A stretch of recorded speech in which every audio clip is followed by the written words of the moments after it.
Em meio ao conflito mais devastador do século XX, a Alemanha desenvolveu uma estrutura de pesquisa e inovação sem precedentes. Além das forças armadas, o regime nacional socialista também deu origem, direta ou indiretamente, a inovações que ainda hoje surpreendem por sua abrangência e permanência. O popular refrigerante Fanta foi criado na Alemanha nazista como alternativa à Coca-Cola, após o embargo comercial. A visão noturna, uma tecnologia essencial nas operações modernas, teve suas primeiras aplicações práticas nos tanques e armas do Terceiro Reich. O conceito de módulo intramodular, fundamental para a manufatura industrial moderna, foi explorado para otimizar a produção bélica. Até mesmo elementos culturais e esportivos nasceram ou se institucionalizaram naquela época. A tocha olímpica, que se tornou um símbolo global, foi introduzida nos Jogos Olímpicos de Berlim de 1936 sob um cenário projetado pelo aparato de propaganda nazista. Além disso, a rivalidade entre os irmãos Dassler, colaboradores do regime, deu origem às marcas Adidas e Puma, ícones do esporte contemporâneo. Esses exemplos demonstram que, em meio ao autoritarismo, floresceram desenvolvimentos cuja influência persiste muito depois do fim do Terceiro Reich.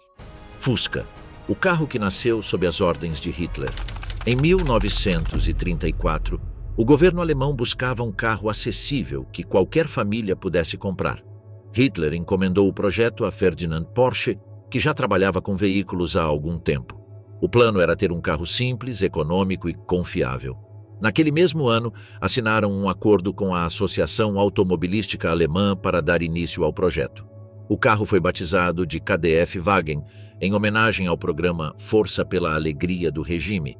Custaria menos de 1.000 marcos para torná-lo acessível a todos. Nos anos seguintes, Porsche e sua equipe refinaram o design. Em maio de 1938, organizaram um grande evento em Fallersleben. Hitler lançou a pedra fundamental da fábrica que fabricaria o carro. Mais tarde, esse local se tornou uma cidade inteira, mais tarde chamada de Wolfsburg. Nesse evento, foi anunciado que a fábrica não apenas fabricaria carros, mas também seria usada para promover a ideia de uma Alemanha moderna.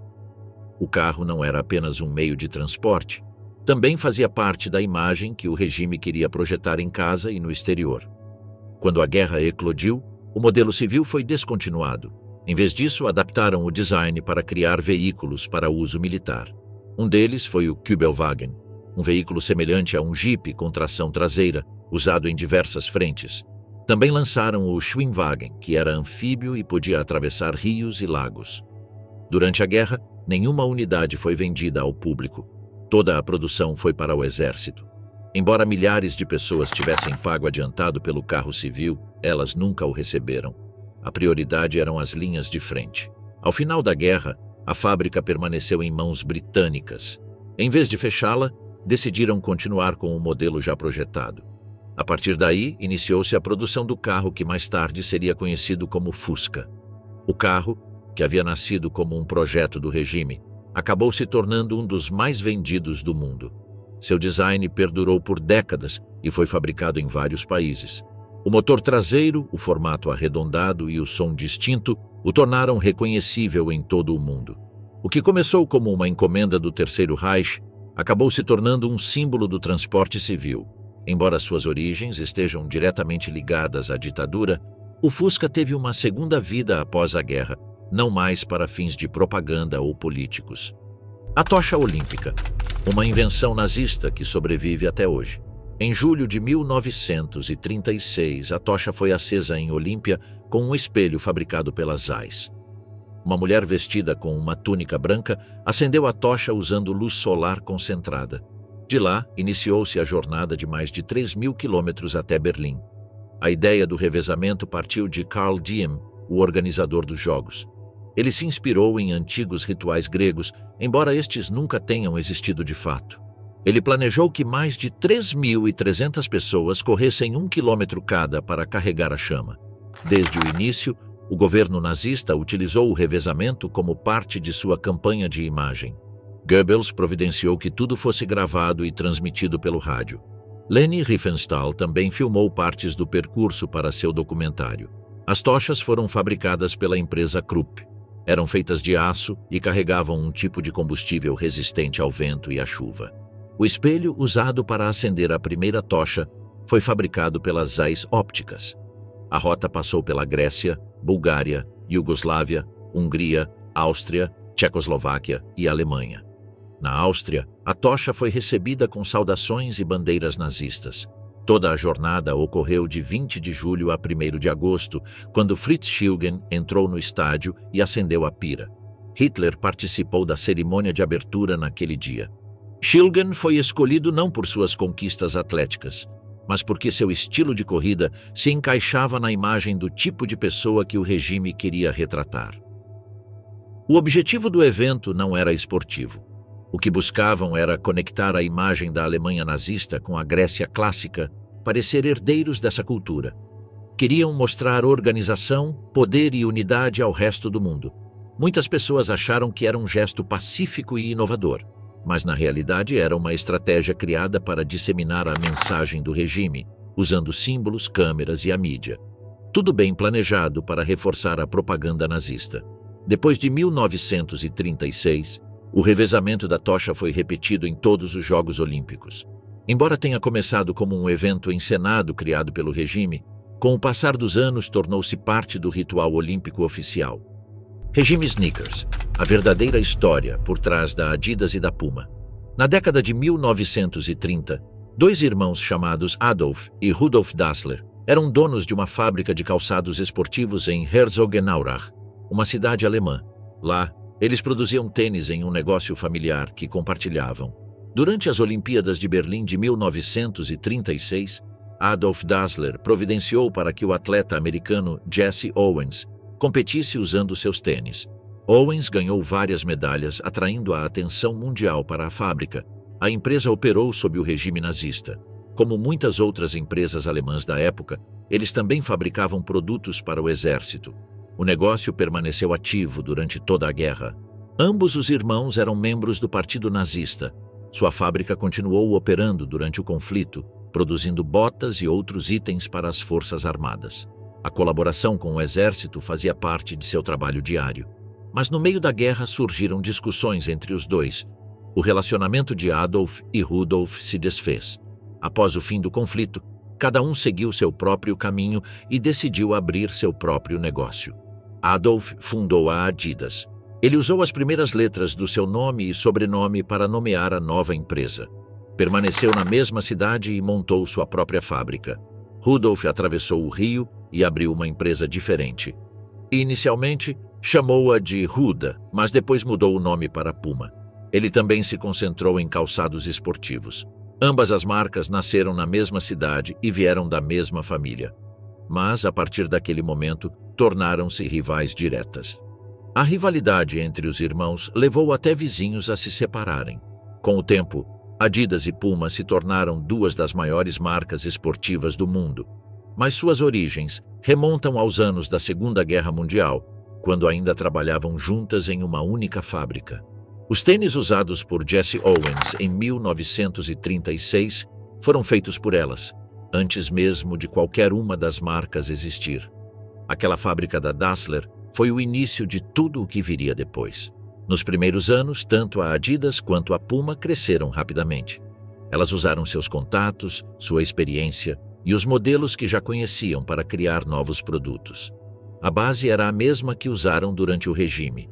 Embora mais tarde tenham se distanciado do passado, as duas marcas começaram no mesmo lugar, em plena guerra, sob um governo que as incluiu em seu sistema industrial. Hoje, elas se veem como rivais de longa data, mas a história começou com dois irmãos que compartilhavam uma fábrica, ideias e tênis. E tudo começou na Alemanha nazista.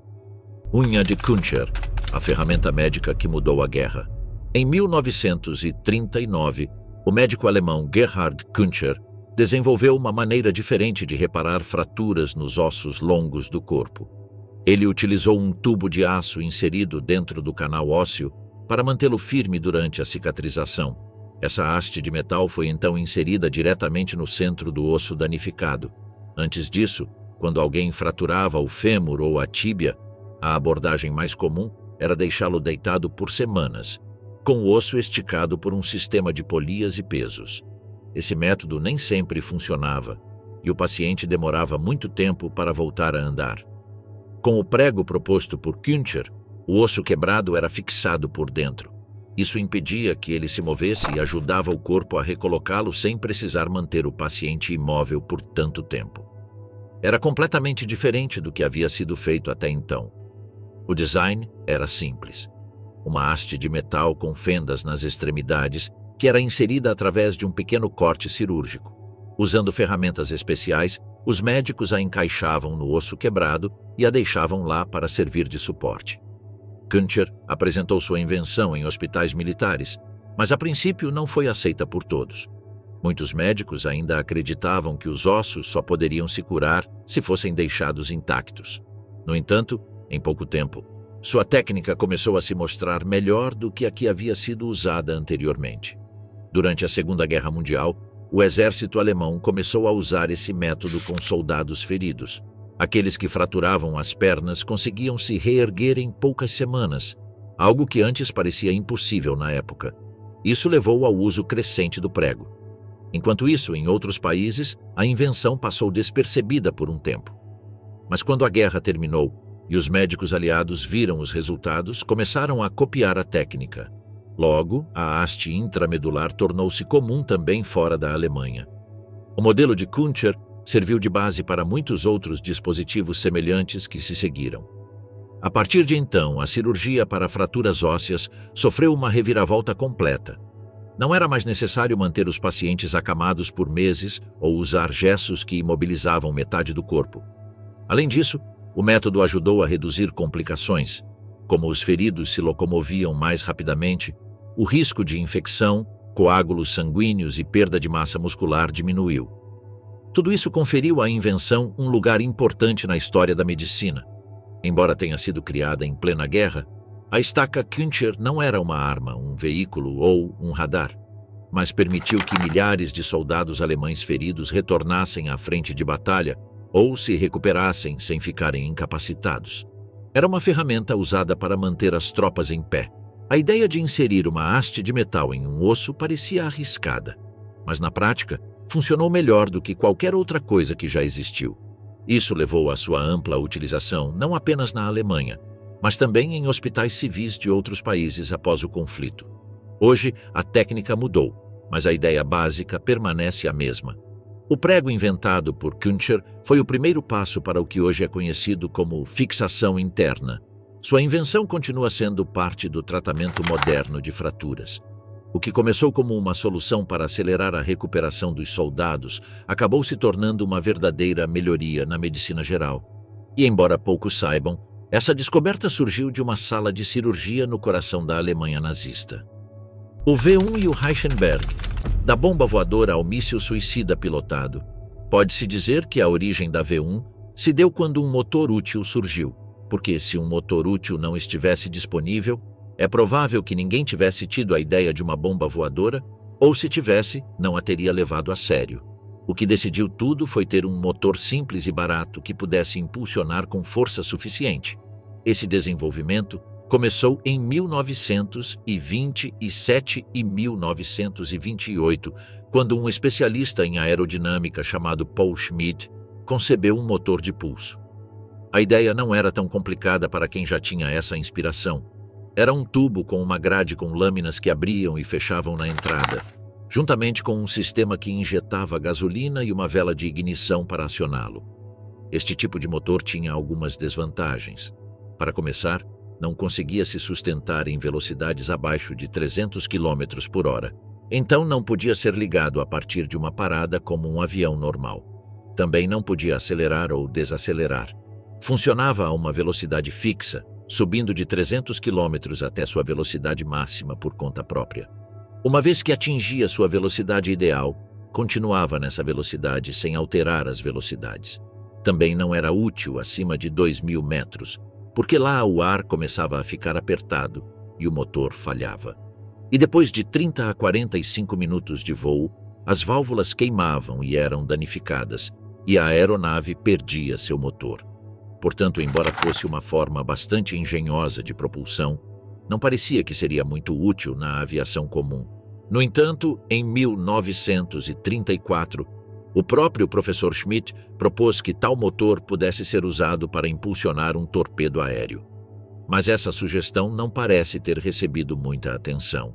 Em 1938, o Ministério da Aeronáutica alemão começou a analisar mais seriamente a questão dos motores a jato e, para garantir que não perderia nenhuma oportunidade, contratou a empresa Argus para fabricar um motor semelhante ao projetado por Schmidt. A Argus o produziu, alcançando um empuxo de cerca de 300 quilos e o entregou ao Ministério.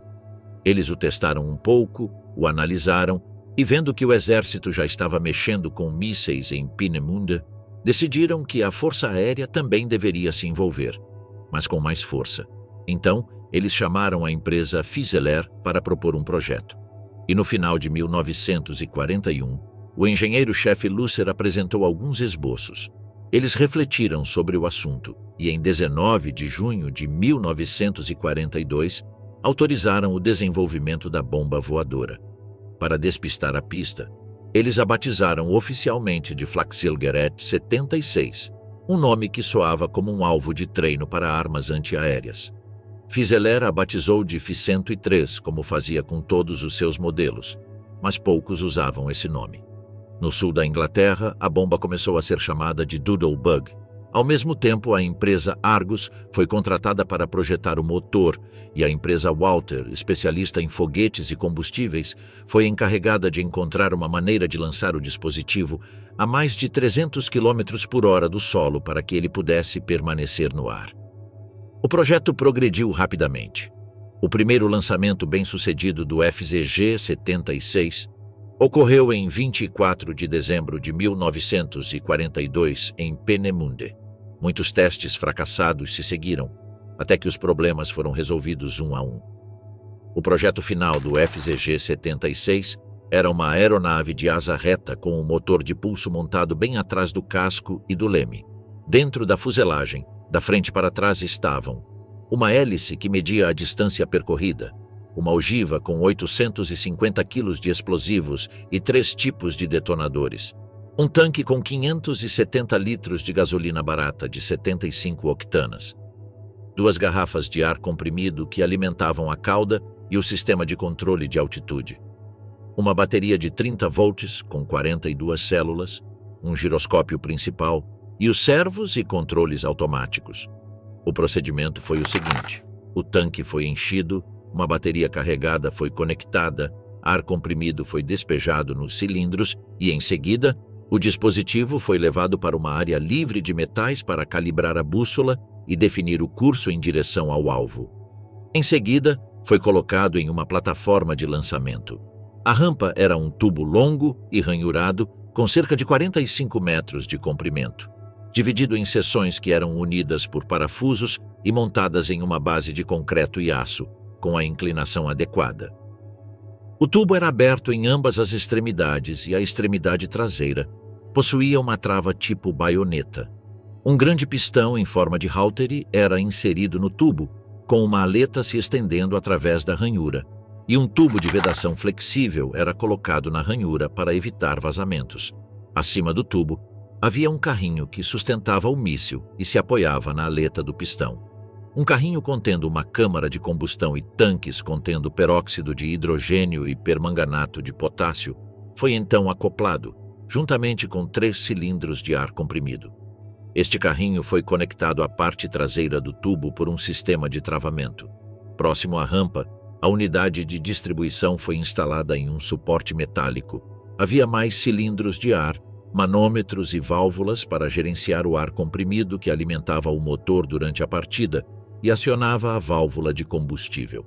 Havia também um transformador com uma bobina que enviava corrente para a vela de ignição por meio de um cabo flexível.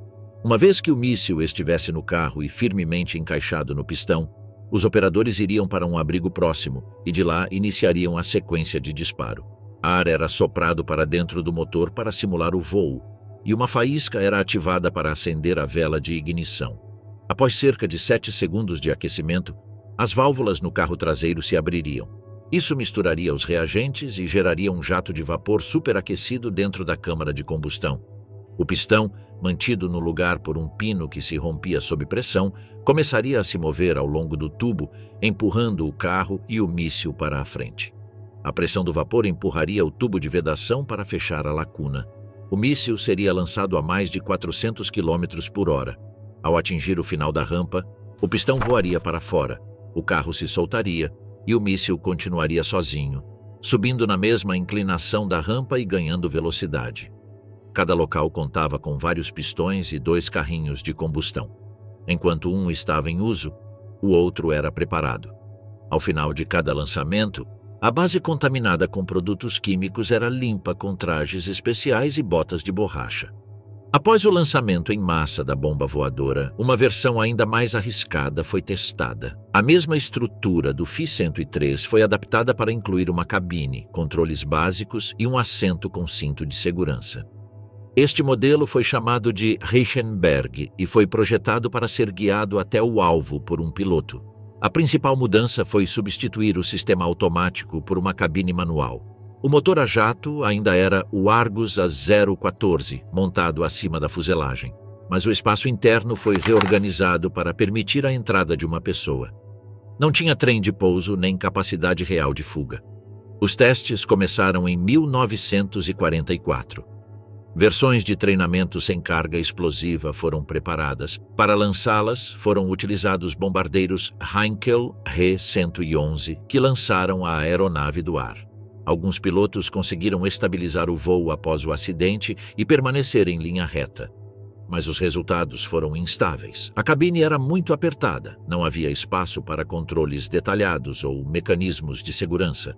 Embora um assento ejetável pudesse teoricamente ser instalado, um funcional nunca foi implementado. Voar a aeronave significava presumir que o impacto seria final. Os voluntários vinham de uma unidade chamada Leônidas, parte da Luftwaffe. Eles receberam treinamento em planadores simples antes de passarem para o Fi-103R. Não lhes foi dito que se tratava de um ataque suicida, mas sabiam que não tinham como voltar atrás. Tentativas práticas foram feitas para planejar um pouso, mas o projeto não permitiu. A ideia por trás do projeto era atingir alvos com mais precisão. Ter um piloto eliminou os desvios que o V-1 original tinha. A bomba ia diretamente ao alvo, guiada visualmente. Isso, no entanto, dependia de o avião atingir a área com boa visibilidade e sem ser interceptado. Mais de 170 Reichenbergs foram construídos. Eles foram armazenados prontos para uso, mas nunca foram mobilizados em combate. O alto comando da Luftwaffe, embora tenha permitido testes, nunca aprovou seu uso em operações reais. Os avanços dos aliados fizeram com que eles não chegassem a tempo.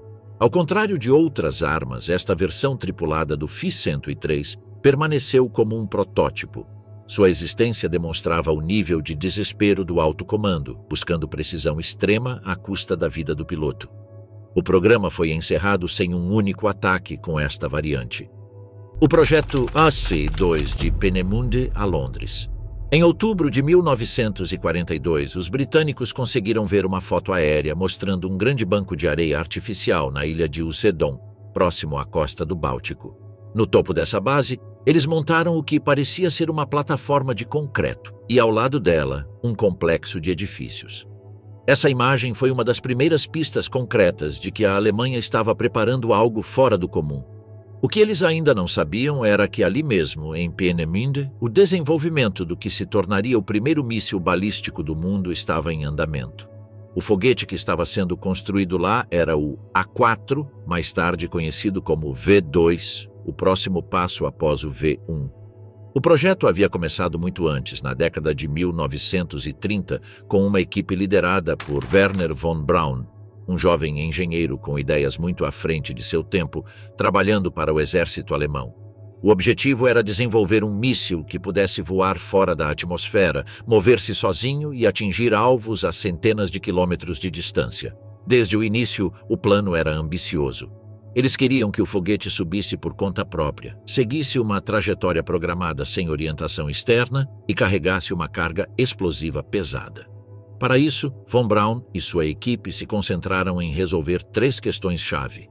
Um motor suficientemente potente, um sistema de controle confiável e uma estrutura que pudesse suportar a pressão da viagem. O combustível utilizado era uma mistura líquida de álcool e oxigênio líquido. Bombas potentes eram necessárias para mover esses dois elementos em direção à câmara de explosão. Esse sistema era alimentado por turbinas acionadas por vapor gerado pela reação entre peróxido de hidrogênio e permanganato de sódio.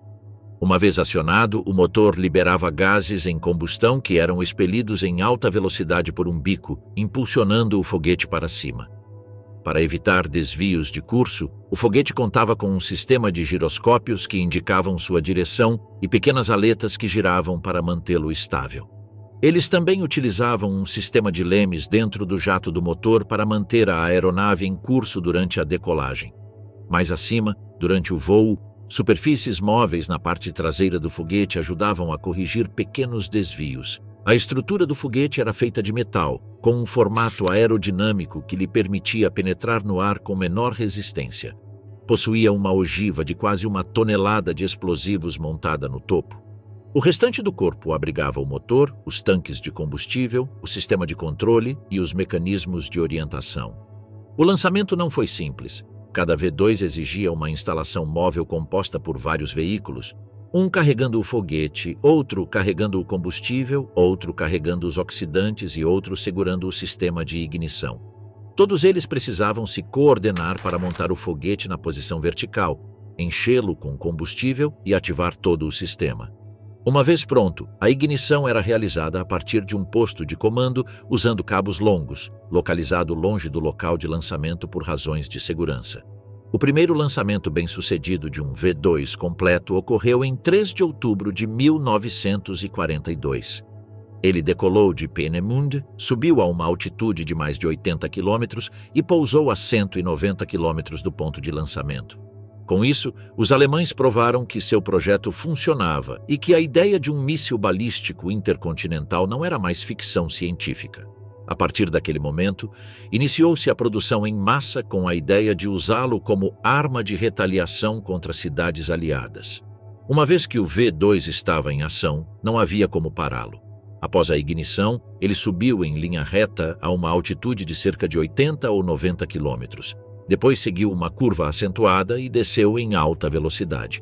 No trecho final, o míssil caiu a mais de 5.000 km por hora. Quando impactou, nada pôde ser ouvido antes da explosão, pois estava viajando a uma velocidade maior que a do som. Isso o tornou impossível de ser detectado a tempo, muito menos detido com as defesas antiaéreas existentes na época. Ao contrário do V1, que tinha um voo relativamente lento e um motor barulhento, o V2 não podia ser ouvido ou visto antes do impacto. Não se sabia que um deles havia caído até que explodisse. Os britânicos tentaram usar o radar para rastrear sua trajetória, mas com um tempo de reação tão curto foi inútil. E como voava tão alto e tão rápido, também não pôde ser interceptado por aeronaves. Londres foi a mais atingida por esses ataques, embora foguetes também tenham sido lançados contra outras cidades como Antuérpia. No total, os V2 causaram milhares de mortos e feridos, além de danos materiais consideráveis. Embora sua precisão fosse limitada e seu impacto na guerra em si não fosse decisivo, o efeito psicológico foi profundo. As pessoas não tiveram nenhum aviso, apenas ouviram a explosão e viram o desastre. Quanto à fabricação, o V2 não foi construído em fábricas comuns. Foi feito em túneis subterrâneos, como os de Mittelwerk, perto de Nordhausen. Lá, os foguetes foram produzidos com a ajuda de trabalhadores forçados, muitos deles prisioneiros de campos de concentração. As condições eram extremamente severas. Milhares morreram de exaustão, maus tratos ou acidentes durante a montagem dos mísseis. A produção foi organizada pelo general Hans Kammler, responsável por dirigir todo o sistema de montagem e transporte. O foguete foi enviado de trem em partes e depois montado próximo ao local de lançamento. Essa mobilidade deu à Alemanha uma certa vantagem tática, pois dificultou a detecção e destruição dos pontos de lançamento pelos aliados antes de serem utilizados. Uma vez pronto para o disparo, o processo foi delicado. Os tanques foram enchidos pouco antes da decolagem, pois os líquidos estavam instáveis. Todos os sistemas elétricos de pressão e de controle foram verificados. Quando tudo foi verificado, a ignição foi ativada a partir de um console protegido. Em segundos, o foguete decolou, desaparecendo no céu em um rastro branco. Apesar de sua complexidade e do esforço envolvido em sua fabricação e lançamento, o V-2 foi o primeiro foguete verdadeiro usado em combate. Foi também a origem direta de todos os mísseis modernos. Após a guerra, tanto os Estados Unidos quanto a União Soviética levaram engenheiros, projetos e peças para lançar seus próprios programas espaciais e militares. O desenvolvimento de foguetes intercontinentais, lançamentos de satélites e até missões à Lua começou aqui, com a tecnologia V-2. Radar, sinais secretos e a guerra eletrônica do Terceiro Reich. A Alemanha iniciou a guerra com uma clara vantagem em sistemas de detecção de longo alcance. Um dos primeiros radares a operar foi o Freya, instalado em estações fixas na costa. Ele podia detectar aeronaves inimigas a mais de 100 quilômetros e fornecer alertas oportunos aos centros de defesa. Embora não tivesse precisão no cálculo da altitude, era útil para lançar caças no ar. Mais tarde, eles desenvolveram o radar Würzburg, mais preciso. Esse radar tinha uma antena parabólica e era usado principalmente para direcionar fogo de artilharia antiaérea. Era conectado a sistemas ópticos e mecânicos que ajudavam a rastrear alvos em movimento. Centenas desses dispositivos foram colocados em locais estratégicos ao lado de holofotes e canhões. Paralelamente, foram desenvolvidos radares para caças noturnos. O mais utilizado foi o radar Liechtenstein, montado na parte frontal dos caças. Ele permitia aos pilotos localizar bombardeiros inimigos no escuro usando ecos refletidos. Esse avanço mudou completamente as operações aéreas noturnas, que antes eram quase às cegas. Havia também um radar marítimo chamado SeaTact, instalado em navios de guerra. Funcionava de forma semelhante ao Freya, mas adaptado para uso no mar. Tornava possível localizar navios e aeronaves inimigas mais rapidamente do que por observação direta. Foi usado em cruzadores e encouraçados durante os estágios iniciais do conflito. Além do radar, os alemães trabalhavam com dispositivos de radionavegação. Um dos mais conhecidos era o sistema Knickbein, que transmitia sinais do solo na forma de feixes cruzados. Quando um bombardeiro sobrevoava os sinais cruzados, o piloto sabia que deveria lançar as bombas. Essa era uma técnica para atacar com mais precisão sem a necessidade de ver o alvo. Esse sistema foi seguido por outros mais complexos, como o X-Geret e o I-Geret, que combinavam rádio e tempo para calcular o momento exato do lançamento. Eles eram úteis quando o clima dificultava a visualização dos alvos do ar.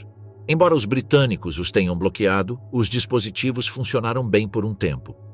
Quando os aliados começaram a usar contramedidas, os alemães responderam com melhorias. Foi introduzido o radar SN-2, uma versão mais potente do radar de Liechtenstein, com maior alcance e menos interferência. As frequências também foram ajustadas para evitar interferências. Essas novas versões foram usadas principalmente em caças noturnos.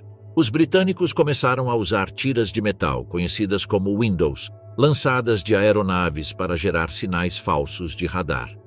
Em resposta, técnicos alemães desenvolveram filtros e técnicas para distinguir ecos reais de falsos. Mesmo assim, a saturação do espaço com sinais falsos prejudicou a defesa aérea. Em terra, receptores também foram projetados para localizar transmissões inimigas.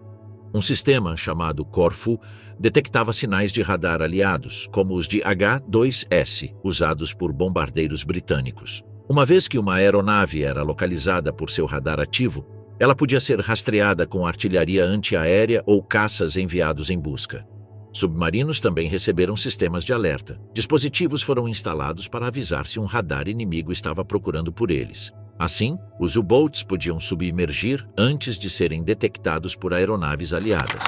Esses sensores não bloqueavam o sinal, mas permitiam uma fuga oportuna.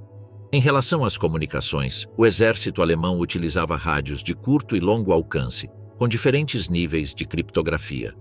Sinais importantes eram enviados pelo sistema Enigma, que utilizava rotores internos para alterar as letras da mensagem.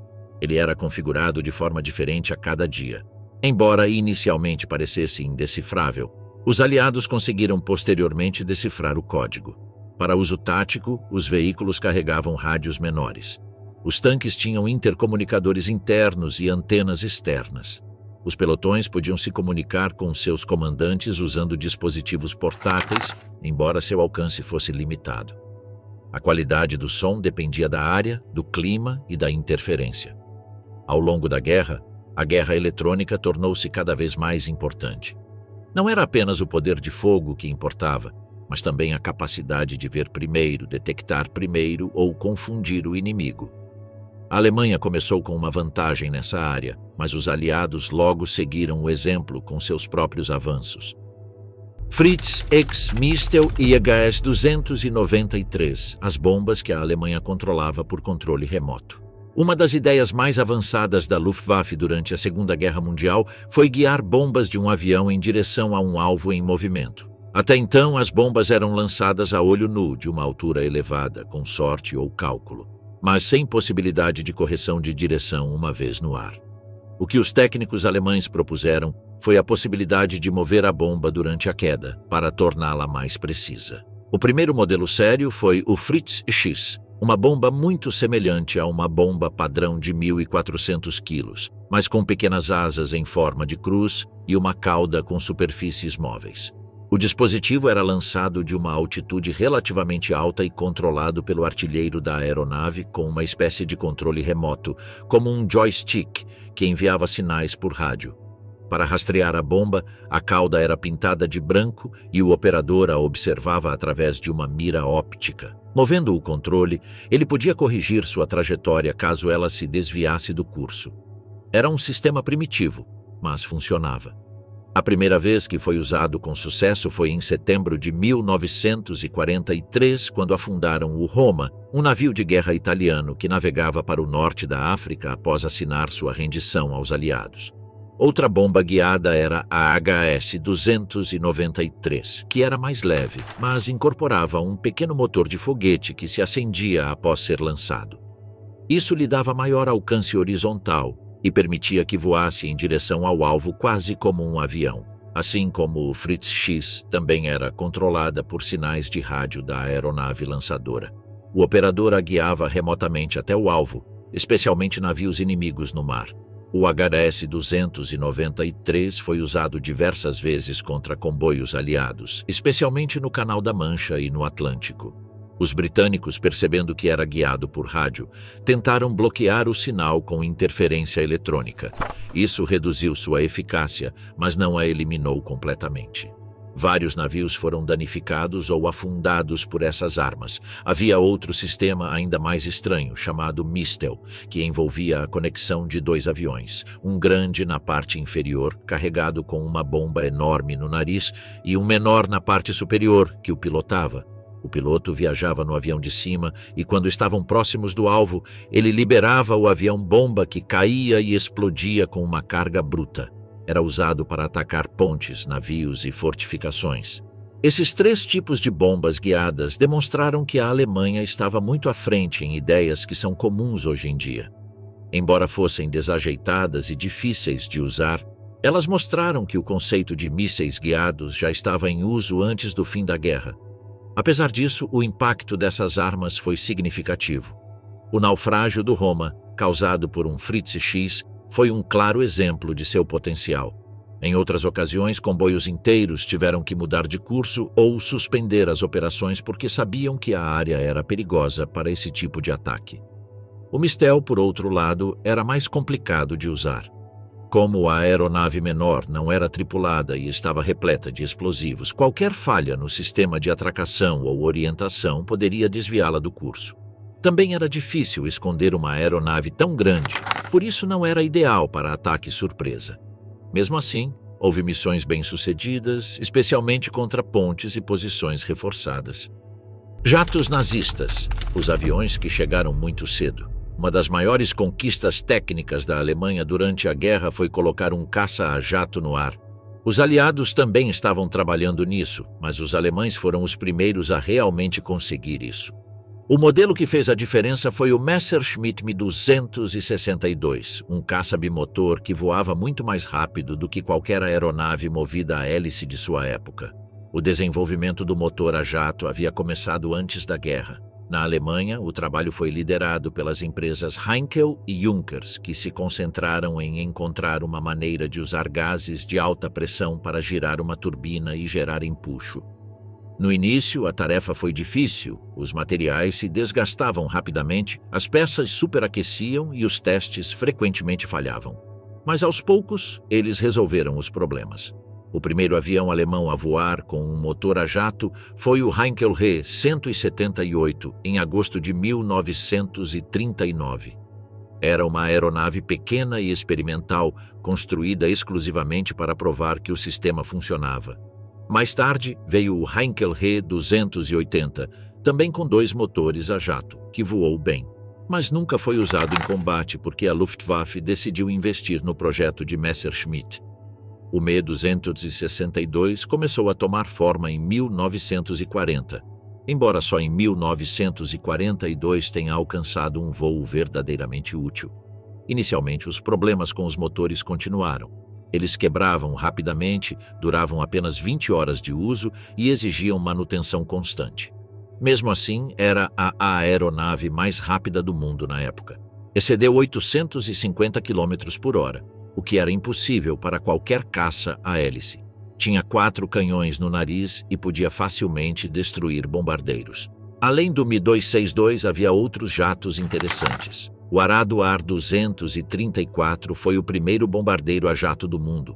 Usava 2 motores montados nas asas e podia voar tão alto e rápido que era quase impossível interceptá-lo. Era usado em missões de reconhecimento e também para lançar bombas, embora em pequeno número. Havia também o projeto Horten Ho 229, uma aeronave em forma de asa voadora, sem fuselagem ou cauda. Era um caça com baixa capacidade de radar, embora nunca tenha passado da fase de testes. O projeto era tão avançado que décadas depois serviu de inspiração para aeronaves furtivas. O Mi-262 não era apenas rápido, mas também estável, fácil de manobrar e tinha potência suficiente para abater bombardeiros pesados. Quando mergulhava de cima, era quase impossível para uma aeronave inimiga evitá-lo. Pilotos de caças convencionais não conseguiam acompanhá-lo, mas embora tivesse muitas vantagens, também tinha limitações. Um deles era que os motores demoravam muito para reagir quando o piloto acelerava. Isso dificultava a decolagem e o pouso. Além disso, se o avião se movesse abruptamente, os motores poderiam desligar automaticamente. Como os materiais internos se desgastavam facilmente, os motores duravam apenas algumas dezenas de horas antes de precisarem ser substituídos. Apesar de tudo, o Mi-262 entrou em combate em 1944. Atacou em pequenos grupos e conseguiu causar muitos danos, especialmente contra bombardeiros aliados, mas era tarde demais. Embora o avião fosse muito superior em tecnologia, não havia pilotos treinados ou combustível suficientes para aproveitá-lo ao máximo. O Arado Ar-234 também voou em missões reais, principalmente para fotografia aérea. No início, não tinha trem de pouso normal, mas um carrinho destacável que era liberado após a decolagem e pousava sobre patins. Mais tarde, rodas retráteis foram adicionadas para que pudesse operar em pistas convencionais. Este bombardeiro era rápido, mas não podia transportar muitas bombas e sua precisão de lançamento não era muito boa.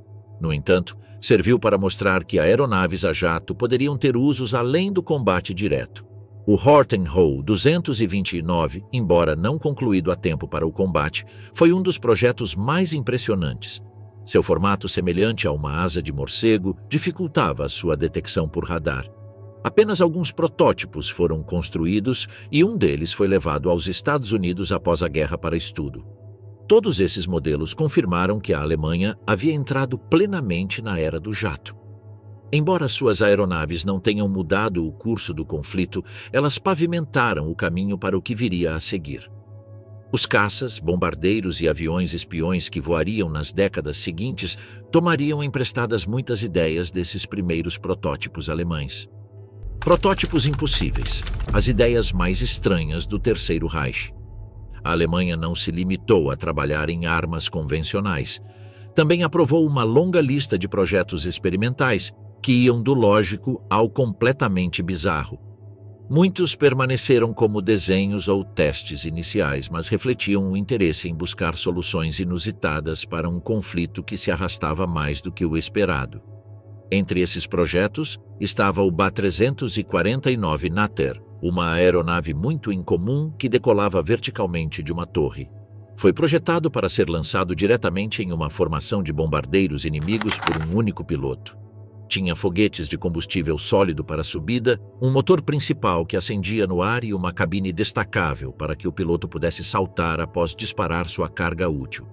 Em teoria, era reutilizável, mas na prática, apenas um voou com um piloto a bordo e terminou em um acidente.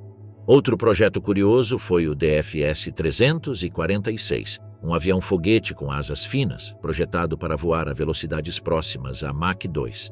Foi desenvolvido com a ajuda de dados coletados pelo piloto de testes Lippisch. A aeronave era lançada de outra aeronave no ar e então acionava seu motor de foguete para atingir grandes altitudes. Nunca entrou em serviço, embora a ideia tenha sido revivida pela União Soviética após a guerra.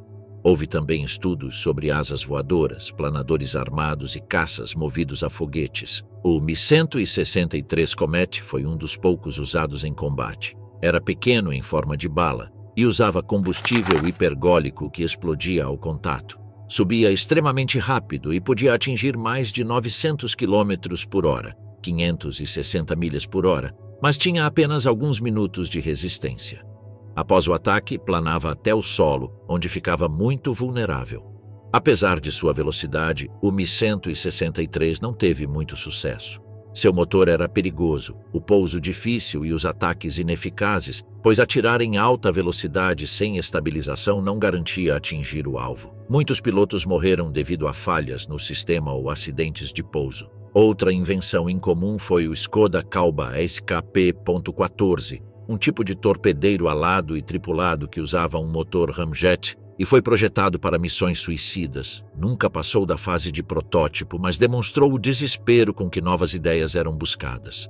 Houve também propostas para bombardeiros enormes, como o Junkers Ju-390, que era uma versão alongada do Ju-290 e poderia, em teoria, voar para a América e voltar. Apenas alguns exemplares foram construídos para testes. Dentro do mesmo grupo de ideias estranhas estava o Flugzeugträger Graf Zeppelin, um porta-aviões que a Alemanha começou a construir, mas nunca concluiu. Apesar dos avanços na engenharia naval, o projeto foi cancelado várias vezes e, por fim, ficou sem uso. A Alemanha não tinha experiência real com operações navais desse tipo e sua prioridade estava em outro lugar: submarinos e defesa aérea. Quanto aos submarinos, novas ideias também estavam sendo consideradas. Foram projetados os U-Boats tipo 21, que podiam permanecer submersos por mais tempo graças a baterias mais potentes e um casco com formato mais hidrodinâmico. Embora tenham chegado tarde à guerra, eles abriram caminho para os submarinos modernos. Alguns foram capturados intactos e estudados pelos Estados Unidos e pela União Soviética. Houve também experimentos com mísseis terra-ar, como o Wasserfall, que utilizava tecnologia semelhante à do FIMP-2, mas era menor em tamanho. A ideia era que ele pudesse interceptar bombardeiros inimigos a partir do solo. O míssil tinha orientação por rádio, mas nunca foi usado operacionalmente. O projeto foi abandonado, embora tenha servido de base para mísseis antiaéreos nas décadas seguintes. O esforço para desenvolver novas armas era enorme, mas também caótico.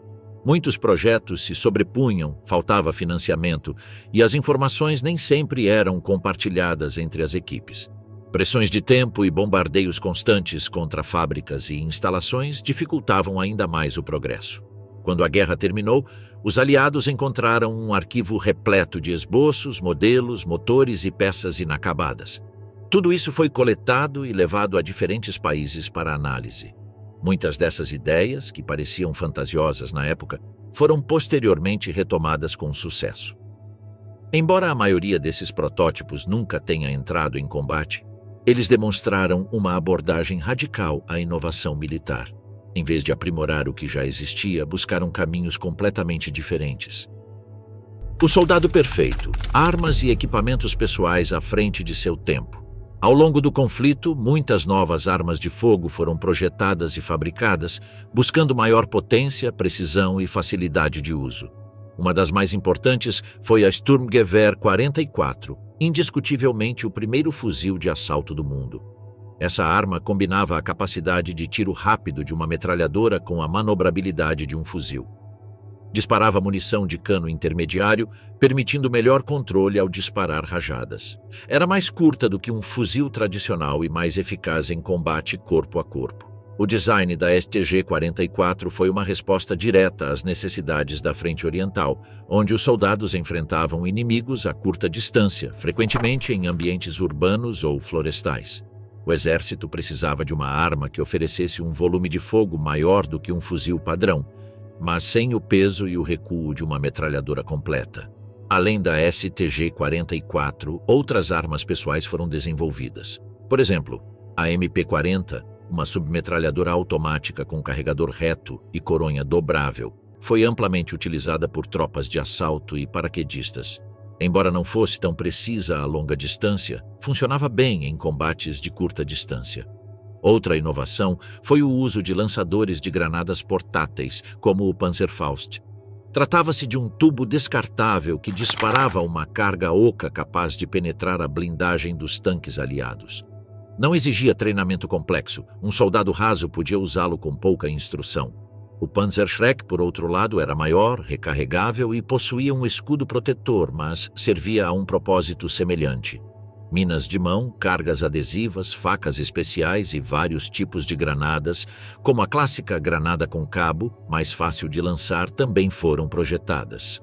Rifles com miras telescópicas para atiradores de elite e modelos para uso específico em ambientes com neve, deserto ou úmidos foram produzidos. A Alemanha chegou a explorar armas silenciosas, com pistolas equipadas com silenciadores e projéteis subsônicos. Esse tipo de equipamento era usado por unidades especiais, espiões ou em missões de sabotagem atrás das linhas inimigas. Embora limitado em número, demonstrava a extensão em que todos os tipos de cenários eram considerados. Além das armas, também foram realizadas pesquisas para aprimorar o equipamento usado pelos soldados. Uniformes projetados para diferentes climas foram introduzidos, com tecidos resistentes ao frio extremo ou à umidade. Na Waffen-SS, por exemplo, uniformes camuflados eram usados, algo incomum em outros exércitos da época.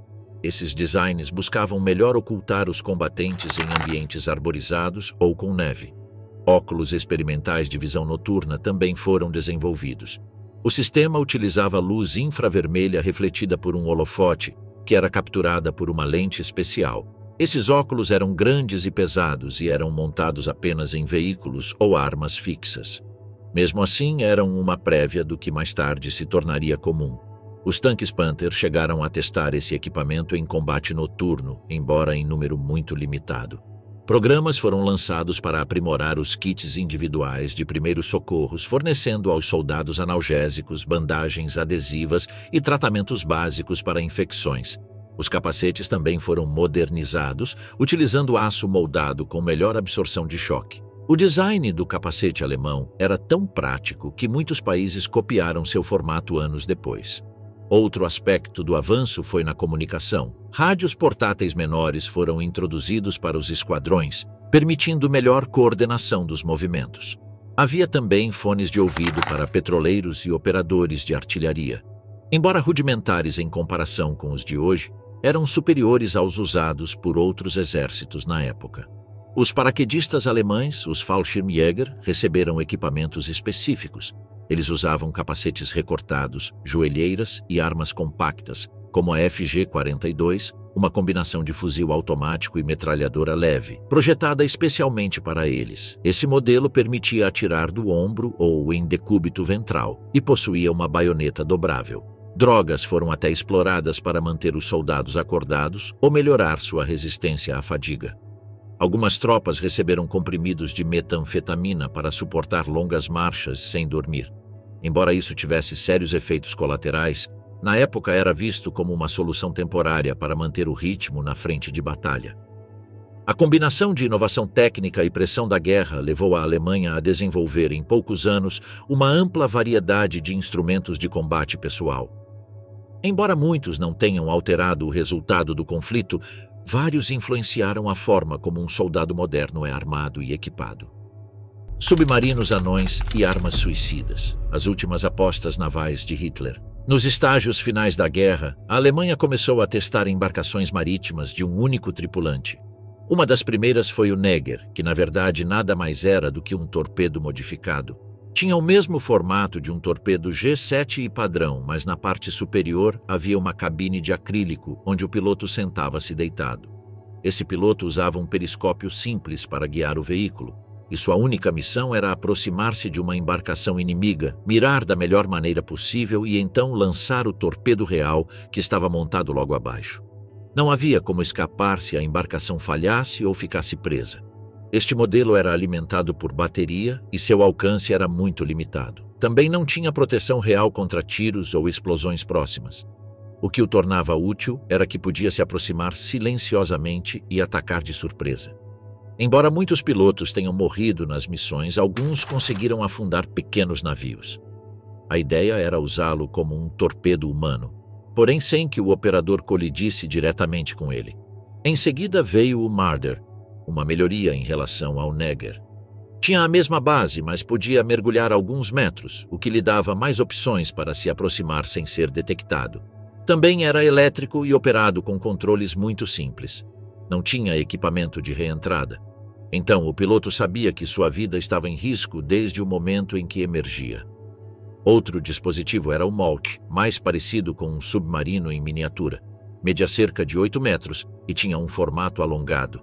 Era completamente submerso, embora muito próximo da superfície. Era operado por uma única pessoa e armado com 2 torpedos ativos na proa. Seu alcance era curto e sua manobrabilidade limitada, tornando-o muito difícil de usar em águas com correntes ou defesas ativas. Os Molks foram usados principalmente no Mediterrâneo e, embora projetados para operações em larga escala, os resultados foram insatisfatórios. Muitos erraram o alvo ou foram destruídos antes do disparo. Mesmo assim, dezenas foram fabricados porque o comando alemão queria tentar todos os meios possíveis para deter os comboios aliados. Paralelamente, foi construído o Biber, outro submarino de pequeno porte um pouco mais sofisticado. Este já tinha espaço para 2 pessoas, embora apenas uma estivesse quase sempre presente. Possuía um pequeno motor a diesel para viagens de superfície e um elétrico para navegação subaquática. Ao contrário do Molk, o Biber podia mergulhar mais fundo e percorrer distâncias maiores. Também carregava 2 torpedos nas laterais. Seu ponto fraco era que frequentemente vazava água e a visibilidade da cabine era quase nula. Os Bibers foram lançados de portos costeiros para atacar navios perto da Inglaterra e no Canal da Mancha. Mas, assim como os outros modelos, a taxa de sucesso foi muito baixa. Alguns afundaram antes de chegar ao porto, outros foram detectados por radar e vários se desviaram do curso e ficaram sem combustível. O design dessas armas demonstrou uma mistura de desespero e criatividade. Elas foram desenvolvidas em pouco tempo, utilizando peças recicladas ou adaptadas de outras aeronaves. Sua utilidade militar era limitada, mas representavam uma forma de guerra não convencional que a Alemanha tentou explorar nos anos finais do conflito.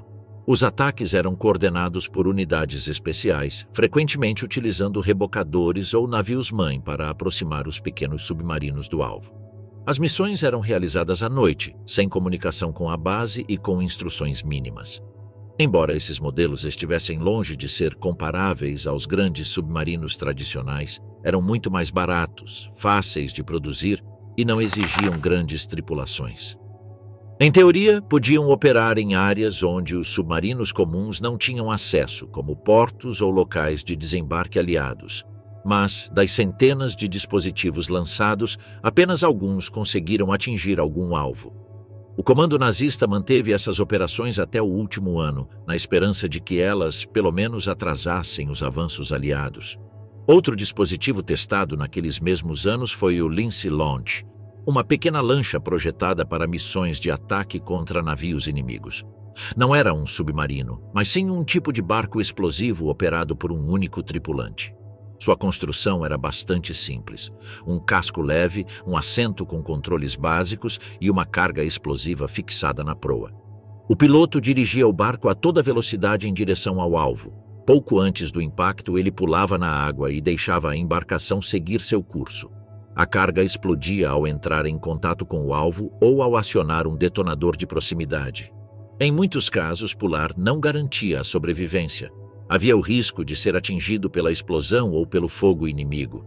Esses tipos de ataques exigiam condições muito específicas. Os barcos Lince operavam melhor em áreas mal protegidas ou em missões surpresa. Eles se moviam rapidamente, mas eram visíveis e vulneráveis ao fogo. Às vezes, eram lançados em grupos de 3. 2 atacavam diretamente e o terceiro servia como reserva ou para resgatar o piloto que havia pulado na água. Sabe-se que foram utilizados em vários portos do norte da Europa. Os resultados variaram bastante. Algumas missões conseguiram afundar navios ancorados ou danificar estruturas portuárias. Mas muitos barcos foram destruídos antes de atingirem o alvo. Mesmo assim, o comando alemão continuou a depender desse tipo de recurso, acreditando que danos estratégicos poderiam ser causados com recursos limitados. Em geral, todas essas armas, submarinos anões, torpedos humanos e barcos explosivos, faziam parte de uma estratégia desesperada para deter o avanço dos aliados nos anos finais do conflito. Foram construídas rapidamente, com materiais facilmente disponíveis e sem tempo para testes demorados. O treinamento dos operadores era básico. No papel, essas unidades especiais faziam parte do que era chamado de Kleinkampfverbände, uma força dedicada à sabotagem e ataques com veículos de pequeno porte. Em sua maioria, operavam sem apoio aéreo ou cobertura naval. Levavam apenas ordens escritas, instruções de alvos e, na melhor das hipóteses, um mapa. O uso dessas armas não era secreto, mas era tratado discretamente. Relatórios oficiais de baixas ou falhas eram evitados. Os pilotos sobreviventes retornavam por seus próprios meios, se possível, ou eram resgatados por submarinos-mãe. Não havia uma estrutura de resgate organizada. Muitos desapareceram sem deixar vestígios. O nível técnico dessas máquinas era inferior ao de outras armas alemãs mais sofisticadas, como foguetes ou jatos, mas sua importância residia na mensagem. A Alemanha estava preparada para continuar lutando com quaisquer meios, mesmo que isso significasse enviar um único homem com uma bomba em uma missão quase sem retorno. Não eram simples experimentos, eram armas reais, construídas, entregues e usadas em combate. Várias delas são preservadas hoje em museus como exemplos daquele estágio final, no qual qualquer tentativa de deter o inimigo era aceita, por mais improvável que fosse. A arma que não foi, a bomba atômica nazista. Na década de 1930, já havia indícios de que a divisão do núcleo de um átomo liberava uma enorme quantidade de energia. Isso veio de estudos de cientistas europeus. Quando a guerra eclodiu, a Alemanha tentou transformar a ideia em uma arma, mas não obteve tanto progresso quanto outros países. O principal motivo foi que a equipe responsável não recebeu os recursos ou o apoio de que precisava. O projeto atômico alemão foi inicialmente gerenciado pelo exército, mas posteriormente foi assumido por uma seção do Ministério da Educação. O físico Werner Heisenberg foi um dos líderes da pesquisa. Seu grupo entendia bem os princípios, mas enfrentou muitos obstáculos. Faltavam-lhes materiais essenciais como urânio puro e água pesada, necessários para manter uma reação em cadeia estável. O urânio natural precisava ser processado para separar o isótopo útil, e essa etapa levava tempo e exigia tecnologia que a Alemanha não havia desenvolvido completamente. A água pesada, usada como moderador nos reatores, vinha de uma usina na Noruega, mas os aliados sabotaram sua produção e transporte diversas vezes. A ideia era usar um desses métodos para gerar uma reação controlada e, em seguida, transformá-la em uma explosão. Mas, sem os materiais adequados, o projeto progrediu lentamente. Além disso, nem todos dentro do regime nazista acreditavam no potencial dessa arma. Alguns achavam que levaria muito tempo ou que não valia a pena o esforço em comparação com outras armas já em desenvolvimento. Durante os primeiros anos, foram realizados testes com pequenos reatores experimentais. O projeto incluía blocos de urânio submersos em água pesada, tentando verificar se uma reação sustentada poderia ser alcançada. Mas os resultados foram limitados. Nenhum desses reatores jamais funcionou plenamente. Cálculos mostraram que quantidades muito maiores de urânio eram necessárias, as quais não eram facilmente disponíveis. Enquanto isso, os Estados Unidos já haviam lançado o Projeto Manhattan, com muito mais dinheiro, cientistas e plantas industriais. A Alemanha não tinha nada nessa escala. A equipe de Heisenberg estava isolada, sem acesso a materiais ou outras pesquisas internacionais. As reuniões eram realizadas em segredo e não havia colaboração com outros países do eixo. À medida que a guerra avançava, o projeto atômico ficou em segundo plano. O alto comando precisava de armas que pudessem ser fabricadas e usadas rapidamente. Mísseis, aviões a jato e submarinos tinham prioridade. O programa nuclear permaneceu um experimento sem aplicação imediata. À medida que os aliados começaram a avançar pela Europa, eles levaram muito a sério a possibilidade de a Alemanha possuir uma bomba atômica. Equipes especiais foram organizadas para procurar fábricas, laboratórios e depósitos relacionados à energia nuclear. Um desses grupos foi a Operação Alsos, que visava proteger tudo relacionado a urânio ou água pesada antes que caísse nas mãos dos soviéticos. Durante suas missões, eles encontraram centros de pesquisa, como o de Häkkingen, onde a equipe de Heisenberg vinha realizando seus testes mais avançados. Também encontraram documentos, protótipos de reatores e pequenas quantidades de urânio. No entanto, os inspetores perceberam que o projeto alemão estava longe de construir uma arma funcional. Os cálculos dos cientistas alemães estavam teoricamente corretos, mas os recursos eram insuficientes para alcançar a reação em cadeia necessária para uma explosão atômica. O urânio estava na forma de pequenos blocos de metal não processados ou pó. A água pesada estava em tanques espalhados. Não existia um único conjunto capaz de gerar uma explosão nuclear. Ao mesmo tempo, descobriu-se que muitos dos cientistas do projeto, incluindo Heisenberg, não tinham ideia do quão longe o Projeto Manhattan havia chegado. Eles ficaram chocados ao saber que os Estados Unidos haviam de fato conseguido uma detonação. Em conversas gravadas secretamente após sua captura, observou-se que eles acreditavam que ainda levaria anos para que isso acontecesse. Um dos principais problemas era a falta de uma estrutura clara. O comando nazista nunca estabeleceu uma cadeia de comando eficaz para o projeto atômico. Cada grupo trabalhava de forma independente, sem conexão com outros setores-chave, como a indústria pesada ou o exército. Além disso, a desconfiança interna e a guerra interdepartamental levaram ao bloqueio ou à má gestão de recursos. Portanto, quando a Alemanha se rendeu, não havia nenhuma bomba em construção nem planos imediatos. Havia apenas ideias, fórmulas e maquetes. Alguns cientistas foram levados aos Estados Unidos ou ao Reino Unido para interrogatório. Outros permaneceram na Alemanha sob vigilância. O foguete nazista que queria cruzar o espaço para atacar a América. Em 1944, quando a maré da guerra já se voltava contra o Terceiro Reich, alguns projetistas alemães começaram a olhar para além do campo de batalha. Entre eles estava Eugen Sänger, que juntamente com Irene Brett trabalhou em um projeto de voo sem precedentes. Eles queriam construir uma aeronave que pudesse cruzar o Atlântico sem ser atingida e que o fizesse sem seguir a rota clássica de um avião. Sua proposta era um avião-foguete que subisse quase para fora da atmosfera e então saltasse para a frente. O modelo foi chamado de Silbervogel, que significa pássaro prateado. O design assemelhava-se a um avião alongado, com asas curtas e sem janelas. A ideia era lançá-lo de uma rampa inclinada com a ajuda de foguetes, para que ganhasse velocidade suficiente e decolasse. Uma vez no ar, o motor principal o empurraria para a altitude desejada. Ele então desceria ligeiramente, atingiria a atmosfera e subiria novamente. Continuaria assim, dando saltos longos até chegar ao outro lado do mundo. Essa forma de voo, chamada suborbital, não era ficção científica. Nos cálculos da equipe, o Silbervogel poderia atingir velocidades extremamente altas, evitando interceptadores e sistemas de defesa inimigos. O objetivo original era bombardear cidades distantes, como Nova York, com uma única carga explosiva. Embora nunca tenha sido fabricado, a teoria era sólida.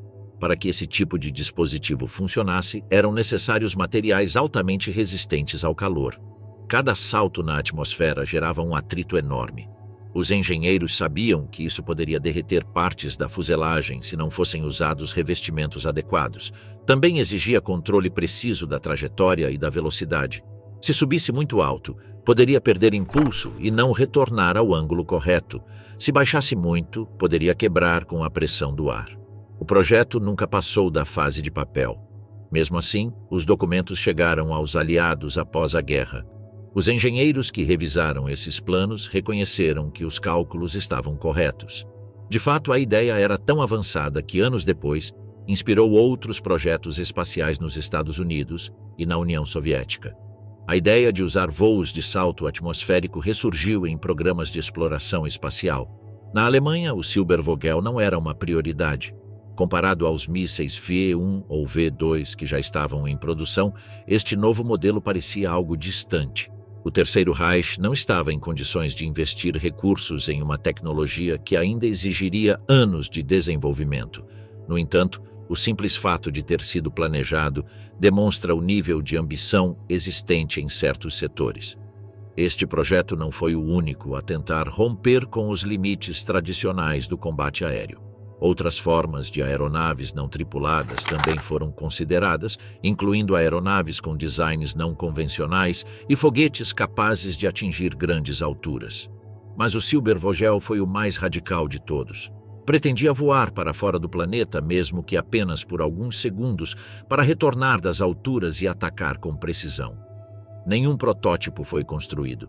Tudo permaneceu em cálculos, esboços e modelos. Mas, se tivesse sido executado, o resultado teria sido uma das máquinas mais estranhas e avançadas de sua época. O que torna o Silbervogel especial é que ele não era apenas um conceito, mas um conjunto de dados que se encaixavam. Tecnicamente era possível. Tudo o que faltava era tempo, dinheiro e um local para testá-lo. Quando a guerra terminou, muitos desses engenheiros foram recrutados por outras potências. O projeto Silbervogel, embora esquecido pelo público em geral, foi analisado por especialistas de outros países que logo perceberam seu potencial. Assim, uma ideia nascida nos últimos dias do Terceiro Reich acabou influenciando silenciosamente a corrida para conquistar o espaço. No fim das contas, o que distinguiu a Alemanha nazista não foi apenas o número de armas que desenvolveu, mas os tipos de ideias que estava disposta a testar. Em meio ao colapso, eles apostaram em tudo, de projetos realistas a experimentos quase inúteis.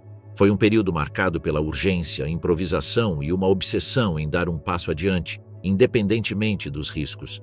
Após a guerra, muitas dessas ideias foram dispersas, outras foram copiadas e algumas acabaram em museus. O que restou foi um exemplo claro de quão longe uma potência militar pode ir quando está disposta a tentar de tudo, mesmo quando não tem mais nada a perder.